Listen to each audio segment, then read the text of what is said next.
Kenapa sih kok perempuan itu harus menjaga lingkungannya nih? Peran perempuan ini lebih penting gitu rasanya. Pencemaran atau contohnya pencemaran air, Mas. Pencemaran air ini kan yang jadi korban ini kayak paling banyak itu perempuan.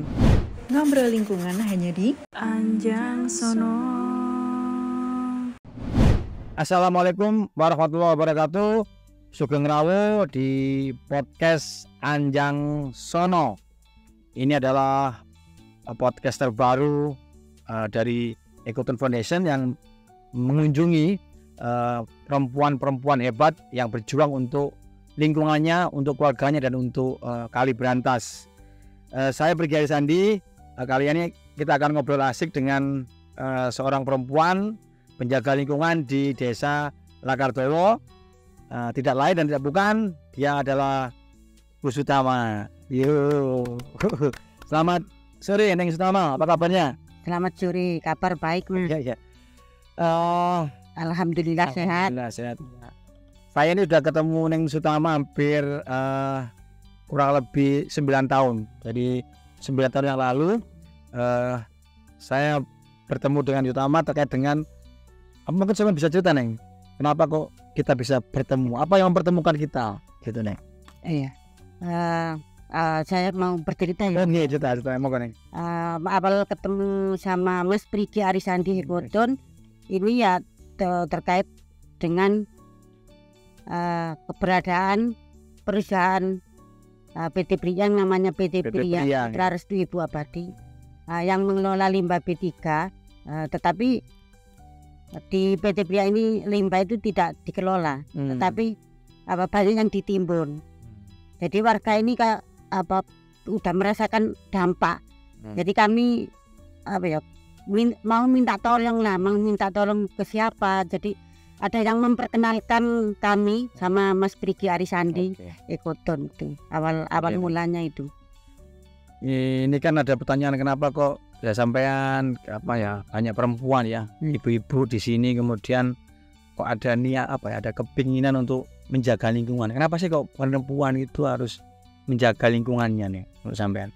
Kalau menurut saya sih, Mas, peran perempuan ini lebih penting gitu rasanya.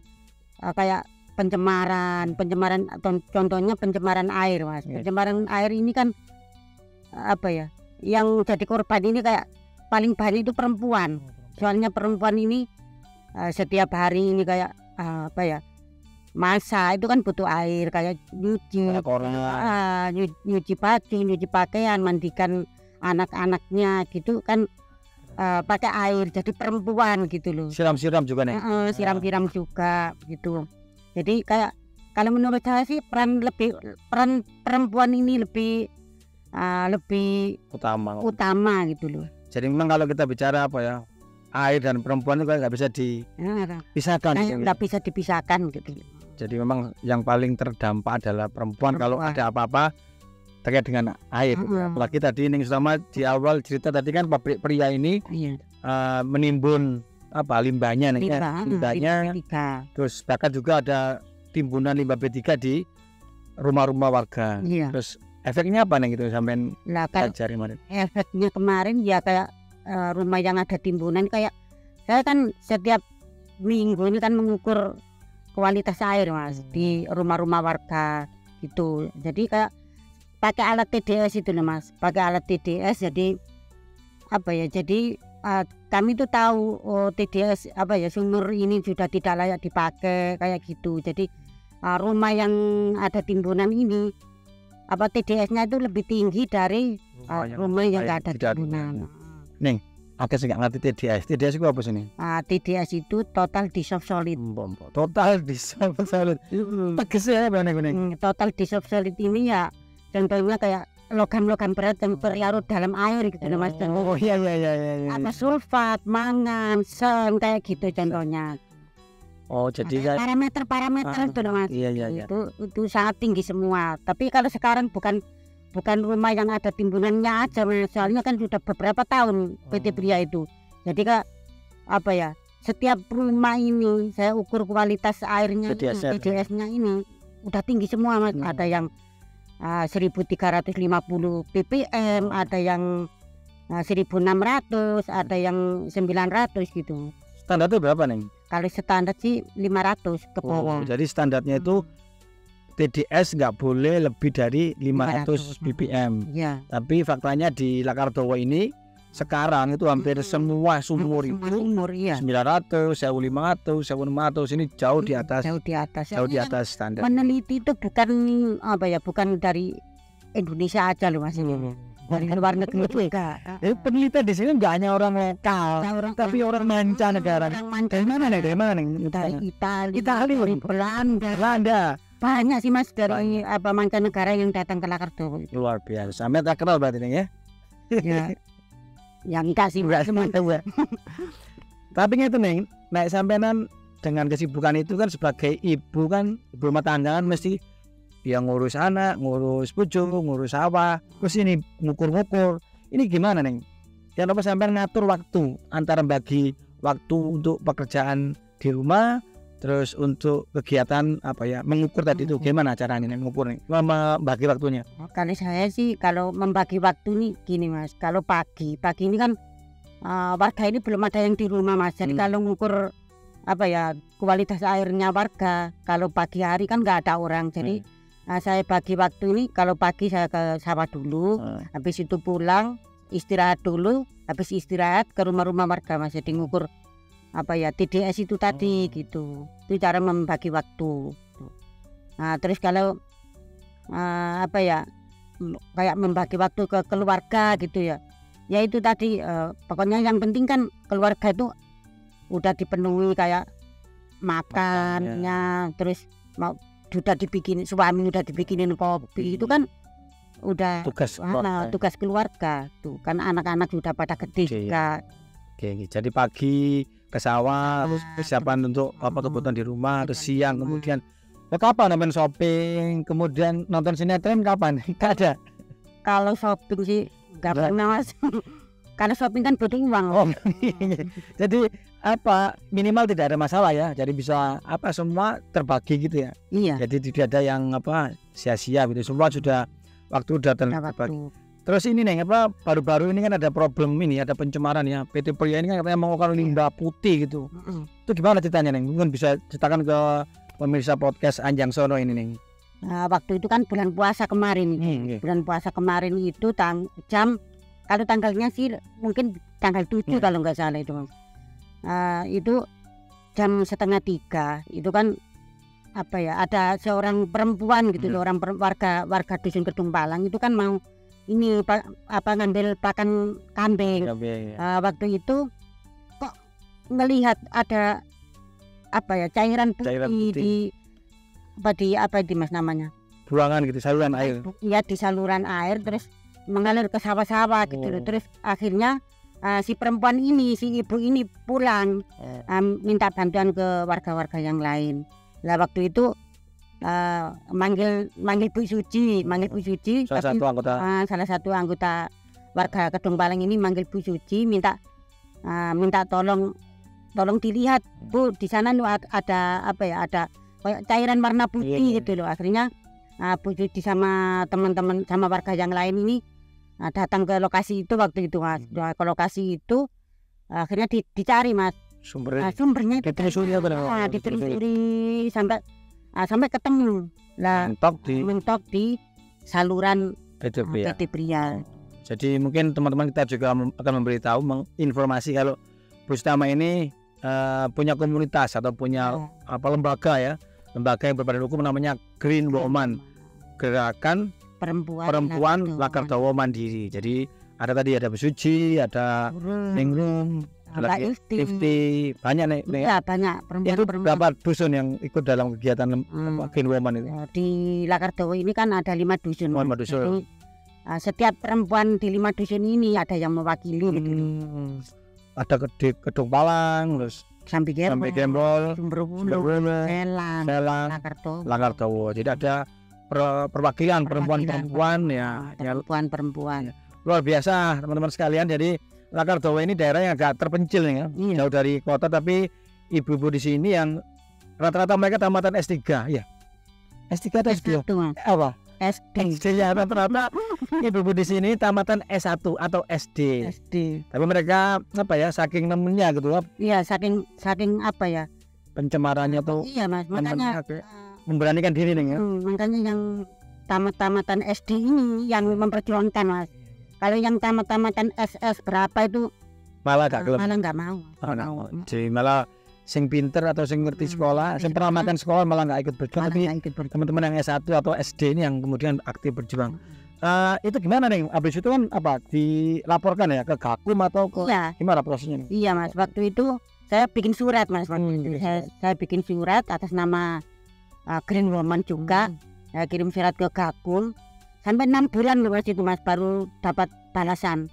Nah, balasannya ini tidak sesuai dengan surat yang saya kirim gitu, Mas. Waktu itu saya tidak terima, Mas, loh. Ya isinya suratnya kayak gini kok jawabannya gini gitu loh. Akhirnya saya datang lagi ke Gakum, Mas. Itu.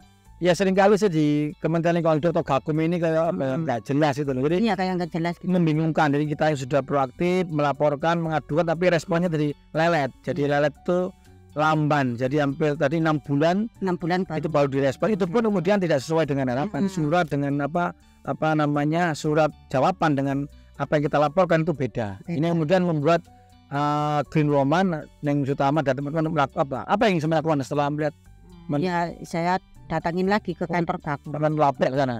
Saya lapor ke sana. Waktu itu yang namanya Pak Agus, Mas, kalau nggak salah itu mau ketemuan dalam 1 minggu ini kita ketemu, Bu, tapi sampai sekarang, Mas, nggak ketemuan sampai sekarang. Sampai berapa bulan ini. Jadi teman-teman di Gakum ini ditunggu Ibu Sutama. Jadi memang Pak Agus Kuprit bukan? Bukan, Pak Agus siapa? Agus Gakum ya. Ini dicari Ibu Sutama dan dicari di masyarakat di Lakardowo yang memang ini digoda oleh PT Pria. PT Pria kan seolah menggoda sejak tahun 2000 sekian. Masa sih yang saya laporkan ini kan isi surat saya kan terkait limbah cair, Mas. Nah, katanya orang Gakum, laporan dari PT Pria ini bukan limbah cair tetapi katanya limbah apa itu loh, Mas, abu itu loh, bukan kapur.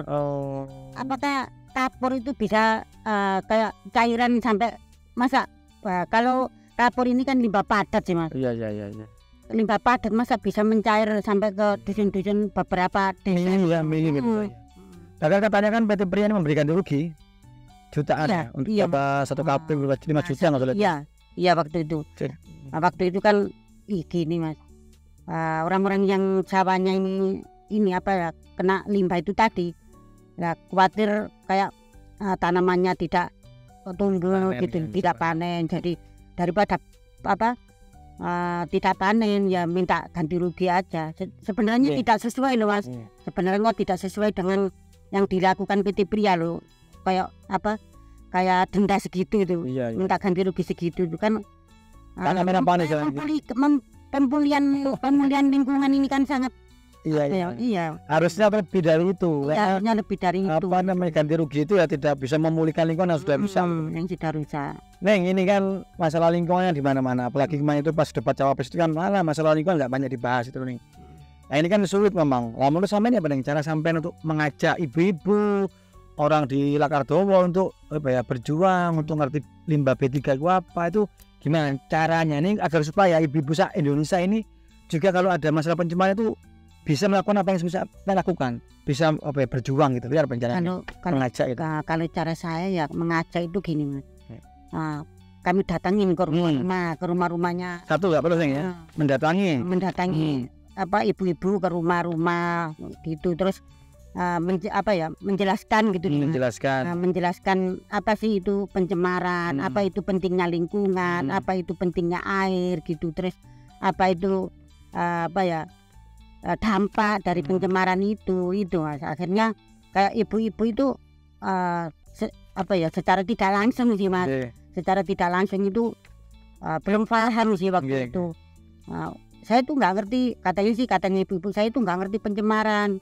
Ya kami tuh harus kayak Green Woman dulu, Mas, itu harus detail banget, Mas, waktu itu kayak menjelaskan ini kan ada timbunan ini lama kelamaan ini jadi kayak meluber atau bukan meluber sih, Mas, kan meresap ya, meresap ke air.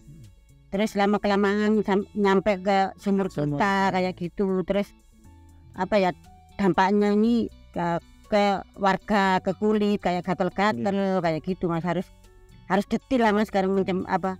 Tapi orang percaya sampean di Indonesia. Iya, percaya. Terus makin banyak orang yang mau berjuang gitu. Makin banyak Mas.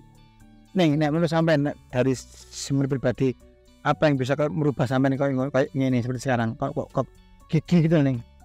Kok bisa? Apa sama merasa gitu enggak? Saya merasakan perubahan di sampean. Ya merasa perubahan kayak dulu kan. Nah, saya ini kan cuma lulusan S1 Mas. Sebenarnya enggak S1 Mas, SD. SD. Kan enggak tahu apa itu kayak pencemaran, kayak dampak kayak apa itu kan enggak ngerti Mas. Jangan kan namanya limbah Mas, namanya B3. Dulu itu kalau di Lakardowo cuma taunya ya sampah gitu aja Mas. Pertama kayak B3 itu apa itu nggak tahu Mas. Ya, menurut saya sih perubahan dari saya sendiri ya kayak punya pengalaman lah Mas sekarang. Sering ketemu sama orang S3 kayak profesor, kayak dosen-dosen. Saya kan ini Mas sering kayak diundang jadi pemateri gitu Mas. Sering diundang diskusi. Kemarin ini diundang jadi pemateri ke kampus Teknik Kimia ITS Mas. Saya iya. Belajar Bang Bobo. Yang saya terkait lingkungan ya. Lingkungan sama pencemaran waktu itu. Di kampus itu. Tapi dibayar nih. Enggak sih Mas. Kan apa namanya Mas kalau nggak dibayar itu? Apa? Sukarela. Saya itu enggak ini Mas, enggak minta bayar. Yang penting itu semua itu tahu gitu loh Mas, di Lakardowo ini apa, terus ada apa sih, terus semua tahu apa sih itu pencemaran gitu Mas. Soalnya belum tentu nih Mas, belum tentu arek kuliah itu terus ngerti gitu loh Mas, belum tentu. Waktu itu ada apa ya, sudah semester 4 ada yang sudah semester, aduh Bu, ilmu saya ini lebih rendah dari Bu Sutama loh, katanya kayak gitu. Bukan saya merasa pinter ya Mas, cuman saya merasa seneng bisa kayak berbagi ilmu lah. Nih, sampean kok iso ngono apa nih? Kok iso apa yang membuat bagaimana caranya agar sampean bisa apa ya? Kok bisa kayak ngono, iso pinter, iso ngerti apa sih yang membuat sampean kok ngerti? Ya itu tadi Mas sering bertemu dengan kayak sama yang nyatet itu. Enggak pernah nyatet. Kalau mau nulis itu kayak tulisannya jelek gitu, jadi malas nulis. Terus sampai cerita ini ya? Saya catat di otak Mas. Iya. Ya, beneran Mas. Kalau disuruh nulis itu Mas, paling males itu suruh nulis Mas.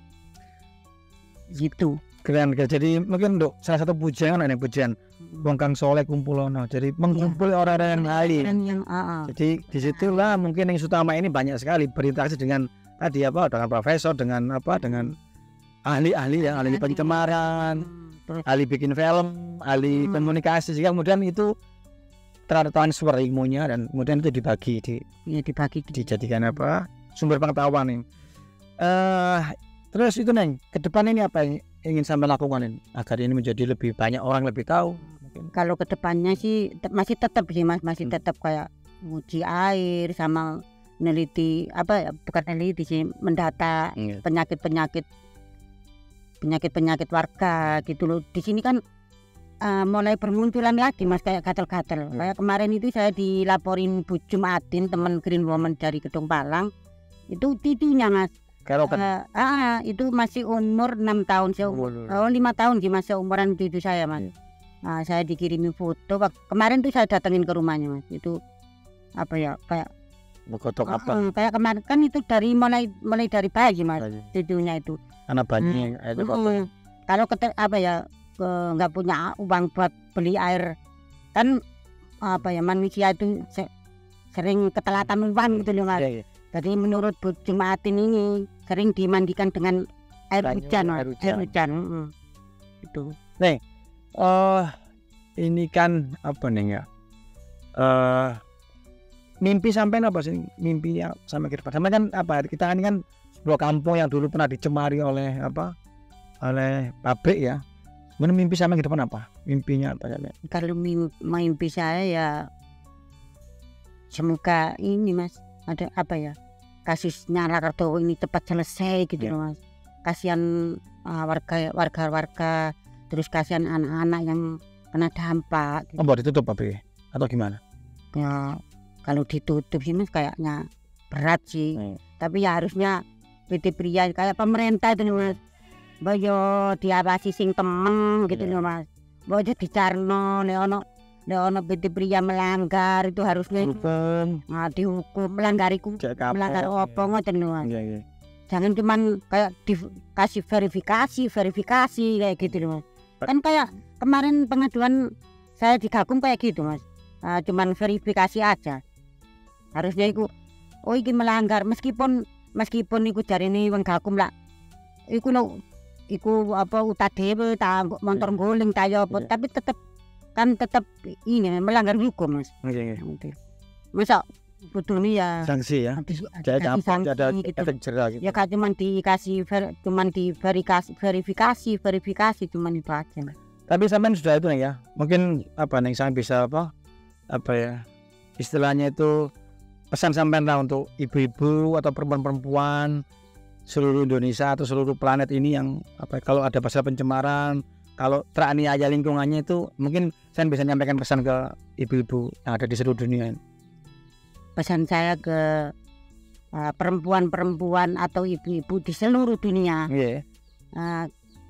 Soalnya peran perempuan ini lebih lebih penting. Mari kita maju gitu loh, maju terus. Kita harus memperjuangkan lingkungan. Jangan takut untuk ditakut-takutin kan sering Mas. Ada orang yang berbuat baik, contohnya memperjuangkan lingkungan itu kan banyak yang ditakut-takutin kayak mau dipenjarakan. Jangan takut, soalnya memperjuangkan lingkungan ini nggak ada hukumnya. Oke. Teman-teman sekalian, sangat dalam sekali nih. Jadi saya itu mungkin untuk menutup semua ini saya mengingatkan ada kata-katanya itu Cak Munir itu almarhum itu. Jadi kita itu harus takut pada rasa takut itu sendiri. Karena rasa takut itu membunuh akal sehat dan kecerdasan kita. Jadi kalau sampean wedi nek takut itu tadi tuh meskipun sampean sekolah S2, S3 kalau sampean takut itu akhirnya ya tidak peduli gitu. Tidak peduli ya. Jadi kita harus saya S1 tapi saya kan peduli. Ya. Jadi saya nggak takut gitu. Ya teman-teman sekalian jangan takut untuk memperjuangkan lingkungan. Karena kalau kita takut maka lingkungan akan semakin rusak. Pelaku pencemaran pemerintah itu merasa gak apa-apa karena gak ada yang berani melawan. Maka harus melawan, harus berani kita kemudian untuk memperjuangkan lingkungan. Karena kalau ini dibiarkan pelaku kerusakan akan semakin semena-mena dan semakin bebas merusak lingkungan, dan ke depan biaya pemulihan lingkungan akan semakin mahal dan yang sero anak cucu kita gitu. Maka kita harus mungkin berterima kasih ya pada Ning Sutama dan semua perempuan yang ada di Indonesia yang berjuang. Dan teman-teman sekalian ikuti terus kami di podcast Anjang Sono karena kami akan mengunjungi perempuan-perempuan hebat yang berjuang untuk lingkungannya di Das Berantas ini, dan semoga ini menginspirasi dan mengingatkan kita untuk selalu berani berjuang. Terima kasih dari Akam Doyo untuk Indonesia. Wassalamualaikum warahmatullahi wabarakatuh.